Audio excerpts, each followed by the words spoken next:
So my favorite kind of store to ever go into happens to be like those local mom and pop stores that sort of are kind of dwindling in the bigger cities, unfortunately, because they are just so cute. You never know what you're going to find in them. And one day, well, a little while back when it was still there, actually, okay, this mom and pop store had all these little novelty gifts in the window, so cute. And I saw this round sign with a stick on it, the kind that you hold up in the air, like yes, no, maybe, like when you're playing a game or whatever. And this particular sign said the following: round circle with a stick. The top letter was or A. And then right below it was the word round, A. And then the next word was round. And then the next word was two. And then the next word was it. I'm like, okay, so what do you mean by a round to it? A round to it, around to it. Ah, the genius. The light bulb finally went off in my head. Like, okay, so somebody's making a sign for around to it.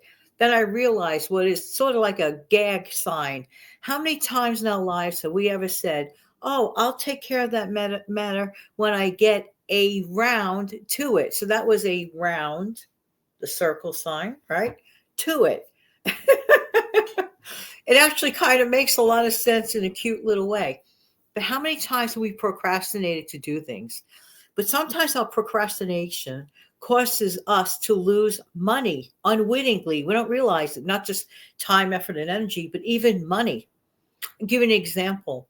Do you have some subscriptions in your home, in your life, that your family has? You maybe the thing that you subscribed to in the past was relevant in the past and really worthwhile. But as time has gone by, maybe it's no longer of any value to you.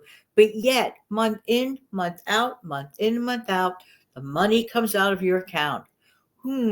How many times have you thought about correcting that and closing or canceling that subscription service? You promised yourself that you would get to do it when you get around to it. Okay, there's an example. Or suppose that you were fully aware of a higher yielding account where your money could go, but instead you keep your money in a lower interest account. Well, I'm going to make the change when you get what? Around to it. Think of how many things in our lives we say we're going to do, but we don't do it because we promised ourselves we're going to get around to it. Or make that phone call to one of our utility companies and find out ways that we can negotiate our savings, our choices, and maybe turn it into savings. When you get around to it. Now, I know a lot of us dread that call. We dread being put on hold, being told, no, no, no, no, no, no, blah, blah, blah, blah. But it's still worth a shot. It's still worth you making that phone call. But we always tend to put things off. Until we get around to it. Why don't we make a promise to ourselves that at some point in the not so distant future, even if you take your trusty appointment book, okay, like literally say, I'm not just going to get around to it. I am going to make an appointment to get around to it. It makes it more real.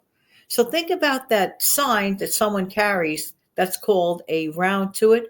Promise yourself that maybe perhaps this week, this is the week that you or even myself, for the many things we may consider and have put off saying and delaying because we just didn't get what? A round to it.